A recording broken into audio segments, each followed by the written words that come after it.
আজকাল কাঁচামরিচের রসগোল্লা খুব জনপ্রিয় হয়ে গেছে, তাই আমি ভাবলাম আমার এই রান্নাঘরে কাঁচামরিচের রেসিপিটা রাখা যাক। এই কাঁচা রসগোল্লাটা অন্য রসগোল্লা থেকে কিছুটা আলাদা আর খেতেও কিছুটা স্পাইসি। মিষ্টি কিভাবে ঝাল বানানো যাবে এই কাঁচামরিচের রসগোল্লাটা খেলেই বোঝা যাবে।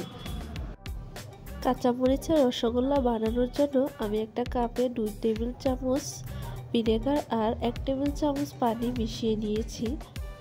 এখন একটা পাত্রে 1 লিটার পরিমাণ দুধ দিয়ে হালকা আঁচে এটাকে জাল দিয়ে নিব ভালোভাবে। লক্ষ্য রাখতে হবে বেশিক্ষণ জাল দেওয়া যাবে না। যখন মিল্কটার বলক চলে আসবে তখন ভিনেগারটা ঢেলে দিতে হবে আর 2-1 সেকেন্ড অপেক্ষা করতে হবে। 2-1 সেকেন্ড অপেক্ষা করার পরে দেখা যাবে আস্তে আস্তে ছানা কাটা শুরু করছে। আর ছানা কেটে যাওয়ার পরে আমরা এটাকে একটা স্ট্রেনারে নামিয়ে দেব। ছানাটাকে ভালোভাবে কোনো একটা চামচ দিয়ে চেপে চেপে পানিটা সরিয়ে নিতে হবে বা 1 ঘন্টার জন্য ছানাটাকে রেস্টে দিয়ে দিলাম। 1 ঘন্টা পরে মিষ্টি বানানোর জন্য আমি ছানাটাকে একটা বড় পাত্রে নিয়ে নিলাম। আর এই ছানাটা কিন্তু দেখতে অনেক সফট হয়েছে। তারপর আমি এখানে 2টি কাঁচামরিচ অ্যাড করেছি, আরও অ্যাড করেছি লেমন কালার। শুধু কাঁচামরিচ দিলেই কালার আসবে না, কালারের জন্য অবশ্যই চেষ্টা করবেন ফুড কালার দেওয়ার জন্য। আর যদি আপনাদের ভালো না লাগে তাহলে তা স্কিপও করতে পারেন। ছানাটা সবগুলোর সাথে ভালোভাবে মিশিয়ে নিয়েছি। তারপর এখান থেকে মিষ্টি বানানোর জন্য একটা একটা করে বল বানিয়ে নিলাম। এক এক করে সবগুলো মিষ্টি বানিয়ে নেওয়ার পরে আমি একটা পাত্রে 2 কাপ পরিমাণে পানি নিয়ে নিলাম।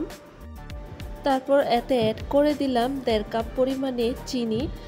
চিনিটাকে ভালোভাবে পানিতে মিশিয়ে এতে অ্যাড করে দিলাম 2টা এলাচ, কাঁচামরিচ কুচি একটু ফ্লেভারের জন্য, যাতে করে মিষ্টি থেকে একটু স্পাইসি একটু কাঁচামরিচের ফ্লেভার আসে। তারপরে এতে অ্যাড করে দিলাম লেমন কালার।